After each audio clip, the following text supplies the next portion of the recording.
do they understand now, like how you were feeling back then? Have you had that conversation about, hey, when I was a kid, this is what I was going through. This was the impact that how you guys dealt with things ultimately affected me? Or was that conversation never had either? Very briefly and only with my mom.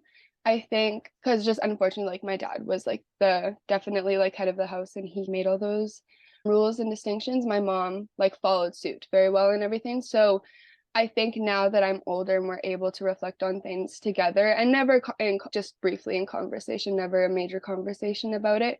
But I think that she definitely can see how intense like certain situations were, but never a conversation. And it's been something that I think I've always like when I'm in like my therapy sessions, we always talk about like having more emotional conversations with my mom. And it just, I don't know, it's vulnerability is like really scary. And I think to open up to her really about the way that I was feeling was like a struggle within itself at any point. But there was one time specifically I noticed, I think probably about 2 years ago.